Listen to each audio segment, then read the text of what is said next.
serving as one of 3 youth directors in my conference. Over the past 4 years, I'm back now pastoring in the inner city again. I'm back in the concrete. Not that I ever stopped pastoring, but it's just great doing it now at a local church. My church sits on one of the largest chains of housing estates in North London, in the borough of Islington. My church sits on a housing estate and is surrounded by 16,000 people that sit on my church.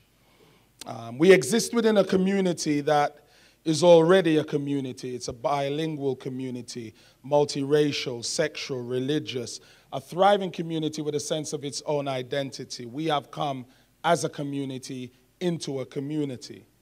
Woven into the fabric of this urban patchwork are all the issues that comes with living and breathing and working within the concrete. So making lilies grow in the cracks of this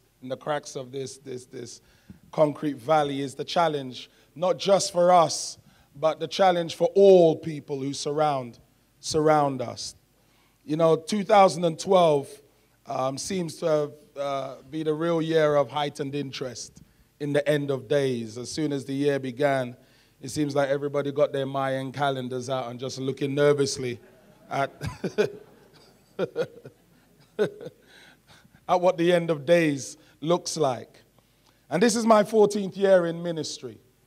And it's not long compared to many ministers who are here. But I've come to, at this stage of my life and this stage of my ministry, I've become fully aware of what my gifts and what my skills are. I've become fully aware of what God uses me to bring to the work of the church, bring to the mission of the church, bring to the function of the church. And it's amazing. You'd be so surprised at how much you can learn and how much how much the world and the church changes when you are aware of what it is that you're supposed to be doing. So let me share with you from my journeys and especially from the book of Ephesians what our church needs to look like prior to the second coming of Jesus Christ. I don't want to stand up and be like a prophet, but when we speak of Jesus and we speak in connection with his life and the life of this church and the future of what this church looks like, we are all prophets. We speak prophetically. We all speak prophetically. Ephesians is truly the great book of the New Testament. I know you want it to be Revelation because you want righteousness by facts and not righteousness by faith. But Ephesians is actually the great book of the New Testament. And it's the great book of the New Testament because in the book of Ephesians, Paul for the first time clearly lays out who we are as Christians. Who we are, why we exist, why we believe, why we share. He shows the intentionality of Christ in creating us and saving us before he created us and saved us. He shows that we are not just simply a ragtag bunch of people who have come and fallen on the grace of Christ. But because we have fallen on the grace of Christ, we are a ragtag bunch of people who are actually a new humanity made out of us and him. And he paints a picture for us of how we are able to be. And he commends us to that love in chapter 5, 4 and chapter 5, that is able to do for us far more than we can comprehend or far more than we can imagine. That takes us beyond our wildest dreams. So, like I said, while we look to the book of Revelation, looking nervously at the last days, Rome sneezes, we catch a cold. And we spend our time just on that prophetic hamster wheel, spinning round. Paul makes it clear that our greatest struggle is not with Rome. Our greatest struggle is with ourselves. Our greatest struggle is with an unseen evil and powers that exist that we can't see but are universally experiencing every day. So I sat with my leadership team a few months ago And we sat as a local church surrounded by 16,000 people, thinking about the needs of these people, praying into it, looking for a Christ mission. We huddled in our groups, seeing visions of service and creating values that would drive our actions. And we looked to Jesus in his word and discovered that in the book of Ephesians, from chapter 1, simply from verses 3 to 14, and then going through the whole epistle, Paul lays out for us a Jesus heart and a Jesus mission that we can take to the world. He lays out for us a way in which we see ourselves in the context of Christ. And it's abundantly clear that through this epistle that Jesus is constantly creating new realities within the midst of the prevailing realities. Why? Because we have become a new humanity. This reality is driven by the fact that we serve and we worship a living person. We do not serve a dead philosopher. Jesus Christ actually lives. You can go to where they've buried all the great philosophers of the age, and they're still buried there. Most of you have been to Israel. I've been to where they buried Jesus in Israel. I've been to all the places they've buried Jesus in Israel. And he ain't in any of them. Hallelujah. So we worship a person and we believe in a person that we worship in real time and that we interact with by faith in real time.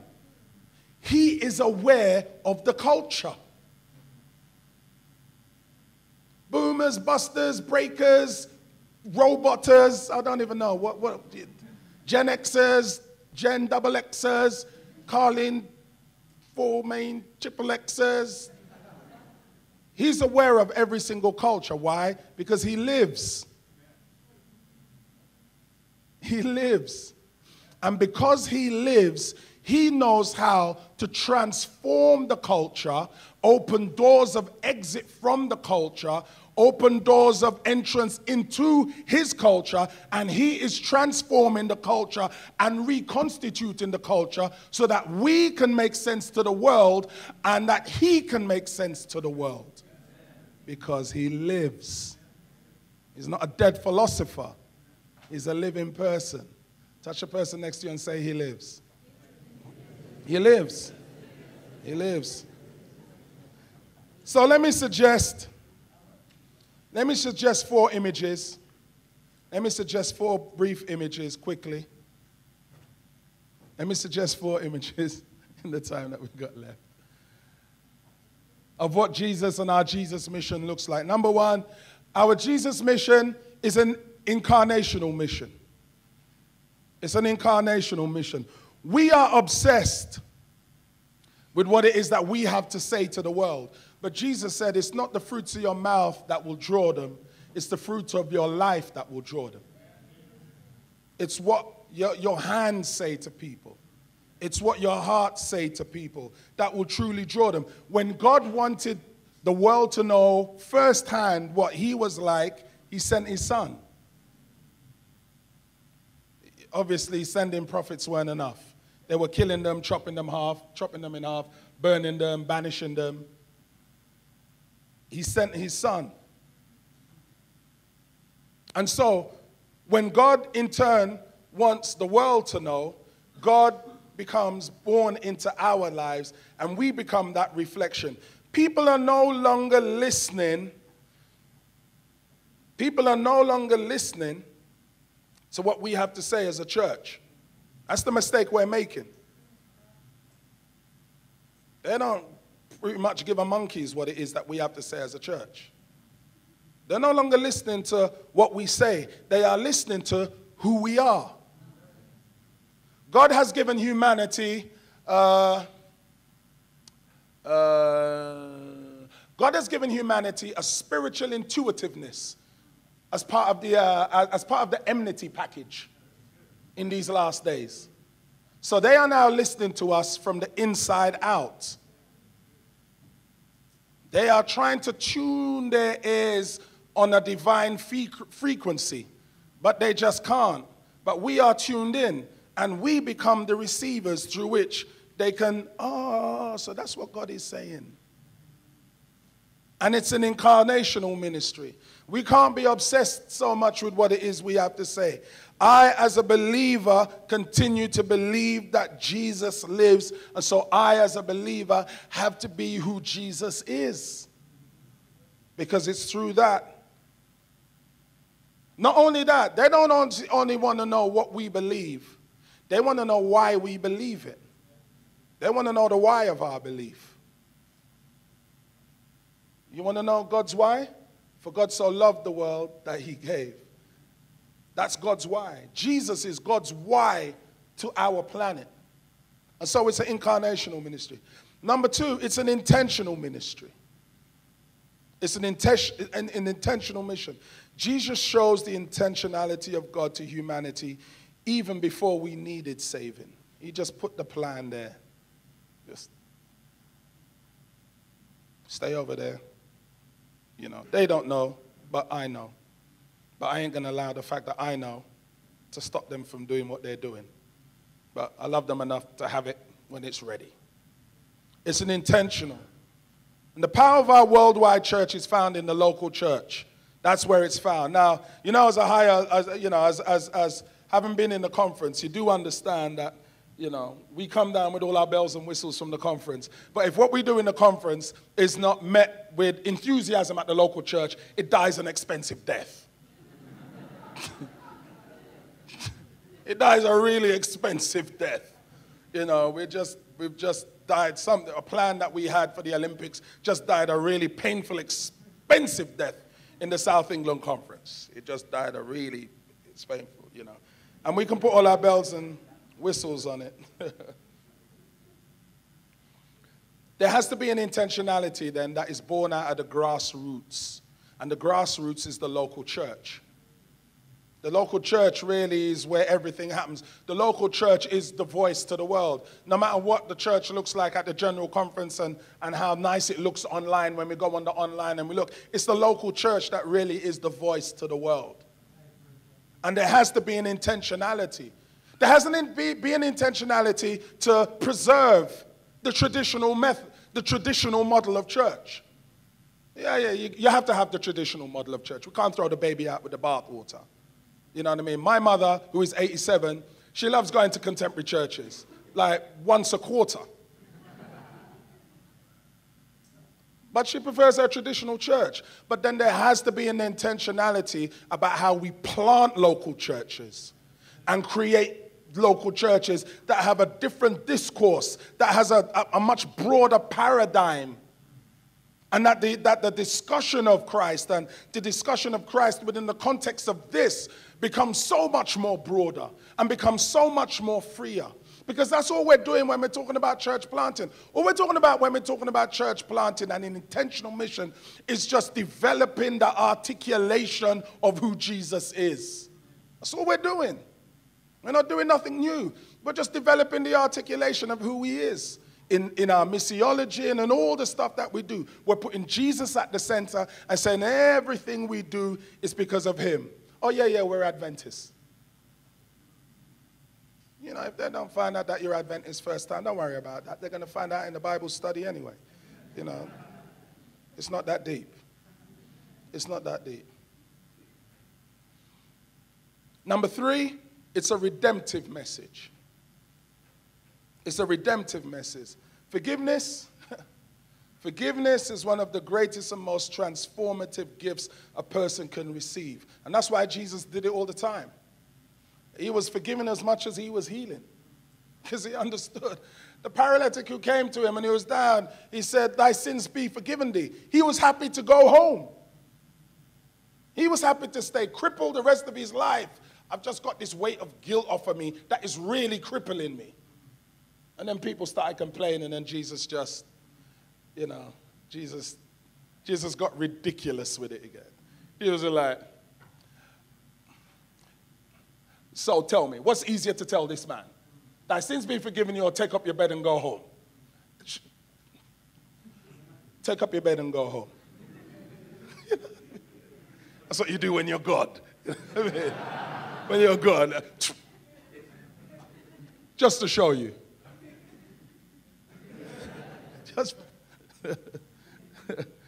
We are a community that is established because we've been forgiven.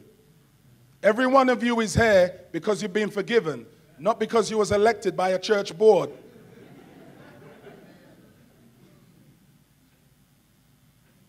So as a result, we have to be a redemptive community. You know, I have a saying, you can't be one with God and two with me. You can't be one with God and two with me. Yes, I love Jesus, but I won't talk to him. You know, God ain't a schizophrenic. And so it is a redemptive. Human reconciliation and restoration is the transformative message of Paul in Ephesians. And it's the central mission of the Bible, the central mission of Jesus, and we have to embody that, and it must be our central mission. How do we get people into the place where they experience the redemptive love and transforming power of Jesus Christ?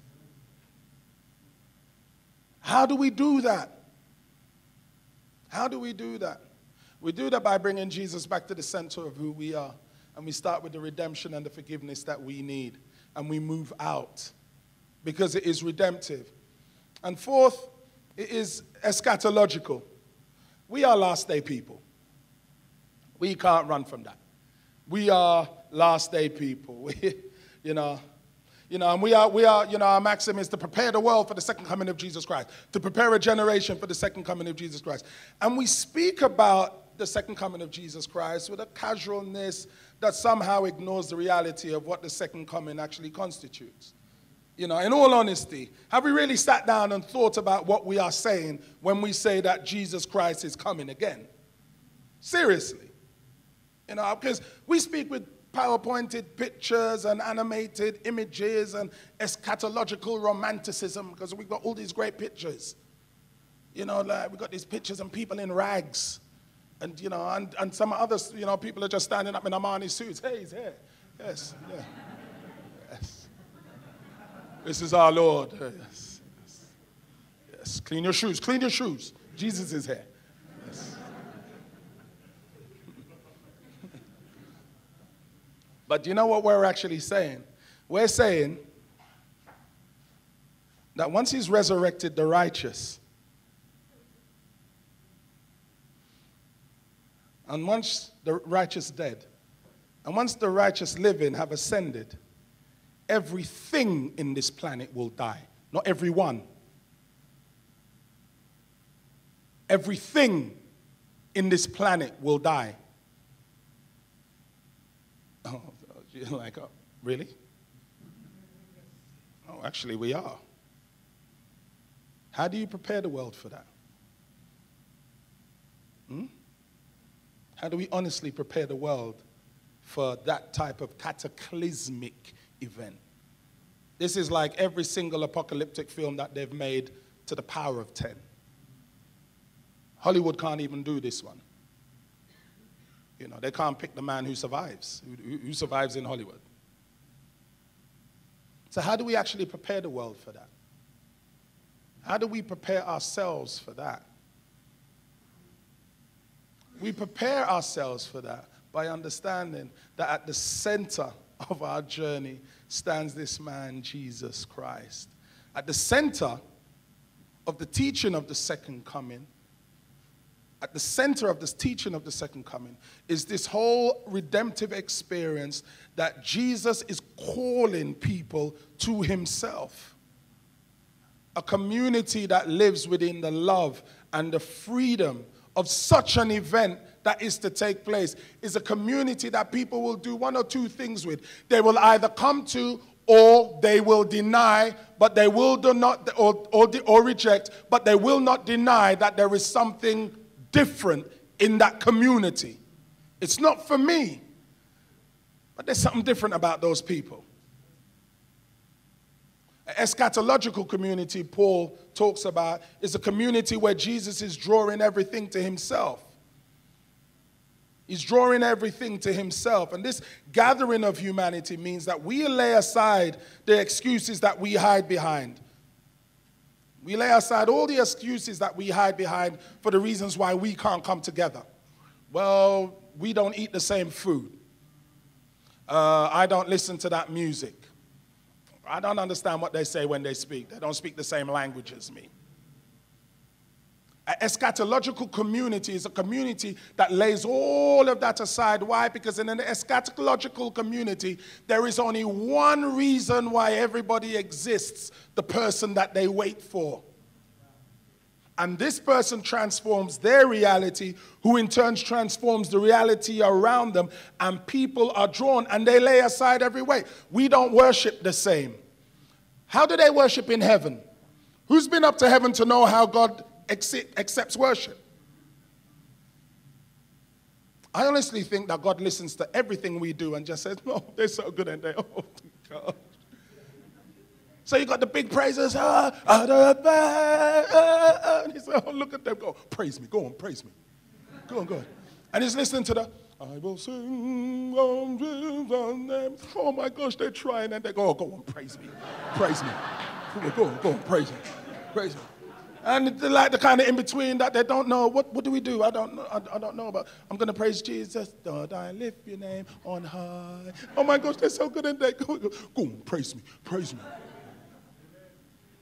Because no one's been to heaven to know. Ellen White had a vision, but all she wrote was a principle. In this eschatological community that awaits the second coming of Jesus Christ, he brings us all together, and he's drawing us all together. He's drawing us all together, and we no longer hide. We no longer hide behind excuses, because you can't hide from each other in the kingdom. You know, I am naive enough to believe that if you can't get it together here on earth, you ain't going to make it to the kingdom. Because to say you can't get together here on earth is to say that the blood of Christ, the life of Christ, the regenerative power, the regenerating power of Christ isn't enough to fix all our issues here on earth. So the rest of them, well fixed in the earth made new. Really? Really? I mean, he can't fix all of our issues? No. That's why I say, I know what me, devoid of me, and filled with Jesus looks like. It scares me. Because in this community, I may have to sit down, even though everyone thinks I'm the right person for the job, and allow you to have the job. Why? Because God told me, you're the right person. But in the privacy of my mind, I don't want to listen to that. We are drawn. And that's what our Christ mission looks like. Jesus isn't asking us to do easy things before his second coming. Jesus is asking us to do the hardest thing before his second coming. He's not making it easy for us. And the hardest thing he's asking us to do before the second coming is to lay ourselves aside and love. I wish it was keep the Sabbath. Why couldn't it be keep the Sabbath? I mean, I love meat, but why couldn't it be a vegan? I would be a vegan. Let it be a vegan, please. Not love. Please, not love. Because love is difficult. If you know love is difficult, say, mm-hmm. Yeah, love is difficult. Love doesn't tell you where you're going. Love don't tell you how long you're going to be there. Love don't tell you how much it's going to charge you for the privilege of love. Love just says, come on, come on, come on, come on, come on, come on. And that's what Jesus is asking us to do. And that's why the righteous will live by faith and not by charts and facts. So a Jesus mission never comes at a convenient time for any of us, because it's always canceling our plans and giving us new schedules. And it's hard because in the way that Jesus had to humble himself before the Father and humanity, we in turn have to humble ourselves before Jesus and each other. And I don't know, because we're once a week church strangers that lie to each other every week. Happy Sabbath. Happy Sabbath. How was your week? It was great. How was yours? It was blessed. But I only see you once a week, so I'm not going to tell you the truth.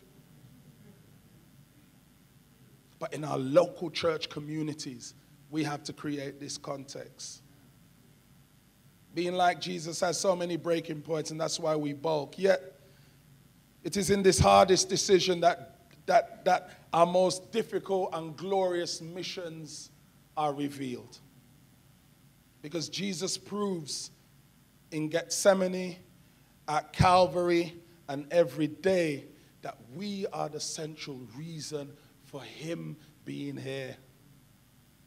We are that central reason. Our Christ mission is to lead people in a lived experience that radically transforms the way in which they see the world, in the way in which we see the world and the world sees us. And this message doesn't need defending. Adventism doesn't need defending. You know, I'm a proud Adventist. I'm a proud Seventh-day Adventist. I ain't going to run from that. I ain't going to hide from that. I'm a proud Seventh-day Adventist. I'm Adventist till I die, Adventist till I die, Adventist till I die, Adventist till I am Adventist till I die. But I am an Adventist who at the very core of his center and his nature and his being and his DNA has Jesus Christ. And so if the church falls away and there's nothing left of us, we'll have Jesus. And we'll know the way home. This is my teacher. When I first met Cliff German, I was 15 years old. I was in a reproved school for boys, placed there by the courts. I was a juvenile delinquent.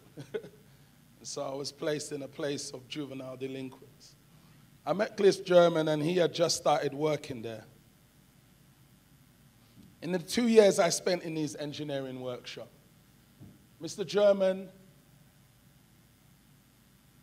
he never called me a thief. He never called me a delinquent. He never treated me as the courts had treated me. He never treated me as the staff on the unit treated me. He just treated me like a young teenager who had made bad decisions but just had great potential. And that if given the chance, could make something of his life. I left school. I left school with the only exam that I ever sat as a teenager, which was engineering. And I left with a C grade in engineering. I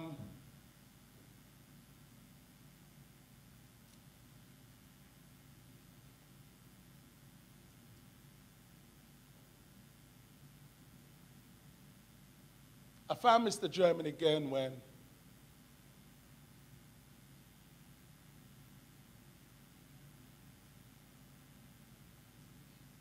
I was 25.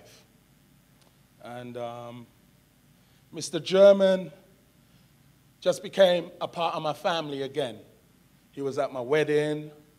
He was at my graduation. He was at my baby blessing and house blessings, Christmases, and birthdays never missed us. Mr. German died last month. He died of cancer. And I attended his funeral. And when I went to his funeral,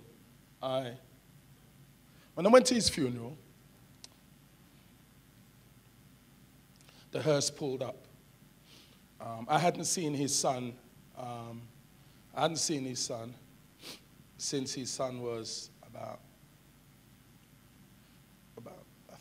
13, 14. I hadn't seen his family. Anyway, the hearse pulled up. And as the family got out, one of his grandchildren said, "Look, there's Eddie." And his daughter walked up. I hadn't seen his daughter ever. It's only his son that I had seen. He brought his son one day up to the school to an open fair. His daughter came up to me and she hugged me, kissed me. She said, "Hi, Eddie. Thank you so much for coming." I saw his son. And then at the reception, people came up to me. Said, "You know what, Eddie? Cliff talked about you all the time. Cliff was so proud of you. He just said that you were one of his successes, one of his great boys." When the son was making a eulogy, he made passing comment to me in it. Another friend of his driving buddy came up, said the same thing. His son-in-law said the same thing. His son and his daughter said the same thing. And I thought to myself, huh? What? And then it dawned on me what God is like when it comes to us. It dawned on me what it means that the Son gives glory to the Father. Because when I was leaving, they were saying to my wife, "You look after this guy. He's a good man." And saying to my daughter, "You look after your dad. He's a great man." But I wasn't a great man. I was great because he was great. I was who I was because he was who he was. I have identity because Jesus lives. We are who we are as a church, not because of who we are, but because of who he is. We give what we give as a church, not because we have anything to give, but because we are given by him. And this is our mission. That's all it is. It ain't that deep. So, Father, I ask that you will teach us how to be incarnation.